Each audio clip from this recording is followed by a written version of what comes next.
Hitman's Wife's Bodyguard, that's a clunky title, is out in the cinemas, sequel to the 2017 movie The Hitman's Bodyguard.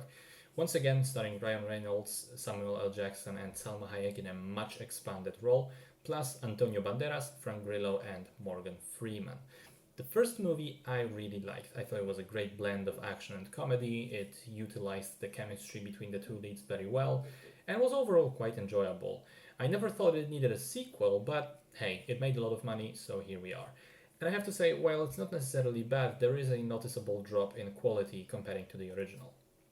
So the story starts with Ryan Reynolds in therapy after the events of the previous film. He's traumatized, he's lost his bodyguarding license, he doesn't know how to cope.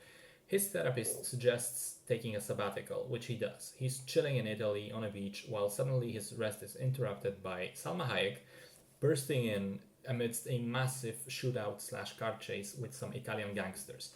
She says her husband, Samuel L. Jackson, has been kidnapped and she needs the help of Ryan Reynolds to get him back.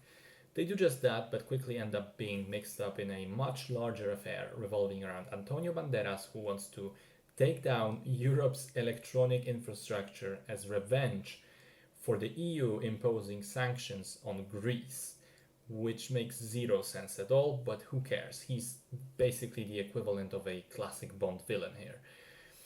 And the movie, in some ways, in general, is like a drunk, swearing, insane cousin of a James Bond film. There's a lot of action, there's a lot of traveling across various picturesque locations in Europe, there's a monologuing villain, but on the other hand, there's also a lot, and I mean a lot, of profanity and toilet level humor. There's a lot of banter between the characters and ridiculous trouble that they continue getting into. Now, some things I liked a lot. I think Salma Hayek is the shining point of the movie. She's a ball of energy. She was clearly having the time of her life on set, and it's fun to see that. Reynolds is his usual self, which is also quite enjoyable. Some of the humor worked for me. Some of the action sequences are set up in impressive ways, although the way they're actually shot left me wanting. I think there's just too much shaky camera and quick cuts, which means it's pretty dizzying at times and difficult to make out what's actually going on. Morgan Freeman's role, which I'm not going to spoil, is pretty damn funny and unexpected.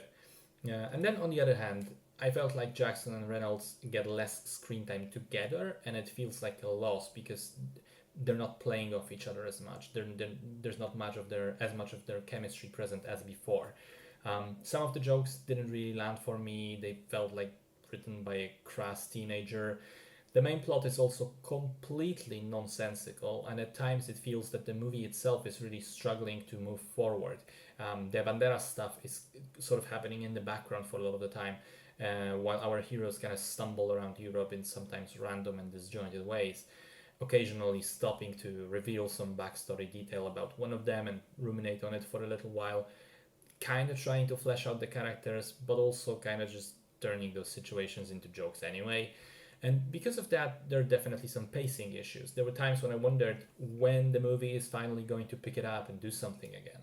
So, yeah, it's not as good as the first one, which is a shame because you can see that the cast was trying their best to entertain us. Sometimes they succeed and the movie is still decent overall, but the flaws are much more evident this time around. And I kind of wish that the filmmakers stop here and just not make another one, because typically comedy sequels get progressively worse with each installment, and I've already heard talk of making another one in this series, which I would be hesitant about. In any case, this one is still alright, so you can give it a go, especially if you liked the original.